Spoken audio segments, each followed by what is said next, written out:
Hello welcome back to my channel. ഞാൻ ഇന്നിവിടെ easy ആയിട്ട് ഉണ്ടാക്കാൻ പറ്റിയൊരു അടിപൊളി തക്കാളി കറിയുടെ റെസിപ്പിയാണ് ചെയ്യുന്നത്. അപ്പോൾ നമുക്ക് വീഡിയോയിലേക്ക് പോകാം. അതിനായിട്ട് ഞാനിവിടെ ഒരു പാൻ എടുത്തിട്ടുണ്ട്. അപ്പോൾ അതിലേക്ക് 2 വലിയ തക്കാളി കട്ട് ചെയ്ത് ചേർത്ത് കൊടുക്കുന്നുണ്ട്. ചെറുതാണെങ്കിൽ 3 എണ്ണം എടുക്കാം. ഇനി അതിലേക്ക് 2 പച്ചമുളകും 1/2 ടീസ്പൂണോളം മഞ്ഞൾപ്പൊടി, 1/2 ടീസ്പൂണോളം മുളക് പൊടി, ആവശ്യത്തിനുള്ള ഉപ്പ്. ഇനി ഇതിലേക്ക് 1 കപ്പ് വെള്ളം കൂടി ചേർത്ത് കൊടുക്കുന്നുണ്ട്.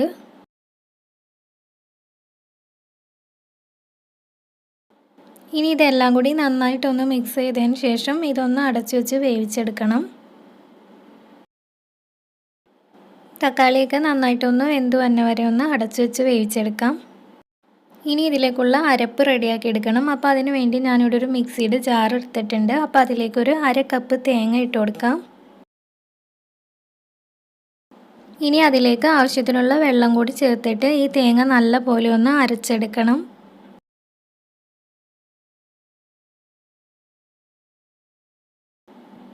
ഇപ്പോൾ തക്കാളിയൊക്കെ പാകത്തിന് വെന്ത് വന്നിട്ടുണ്ട്. ഇനി ഇതിലേക്ക് നേരത്തെ അരച്ചു വെച്ചിട്ടുള്ള തേങ്ങയുടെ അരപ്പ് ചേർത്ത് കൊടുക്കാം.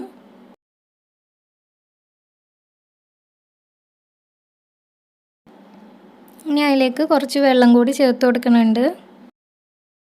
എന്നിട്ട് ഇതെല്ലാം കൂടി നന്നായിട്ടൊന്ന് മിക്സ് ചെയ്തെടുക്കണം. കറിക്ക് കൊഴുപ്പ് കൂടുതലാണെന്ന് തോന്നുവാണെങ്കിൽ കുറച്ച് വെള്ളം കൂടി ചേർത്ത് കൊടുക്കാം. എന്നിട്ട് നന്നായിട്ടൊന്ന് മിക്സ് ചെയ്തതിന് ശേഷം ഇതിന് ഉപ്പ് കുറവാണെന്നുണ്ടെങ്കിൽ ഉപ്പും കൂടി ചേർത്ത് കൊടുക്കുക.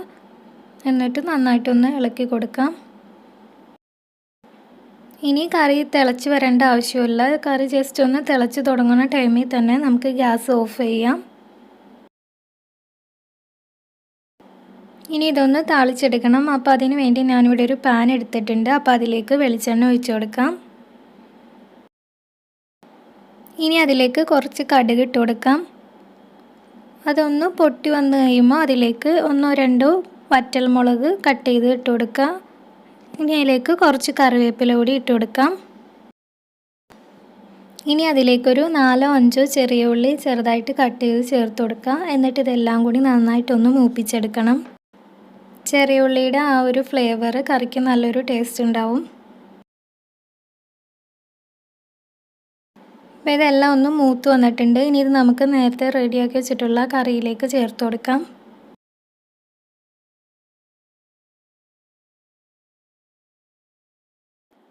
ഇനി ഇതൊരു 2-3 മിനിറ്റ് ഒന്ന് അടച്ചു വയ്ക്കാം. ഇതിൻ്റെ ഫ്ലേവർ കറിയിലേക്ക് നല്ലോണം കിട്ടാൻ വേണ്ടിയിട്ടാണ്.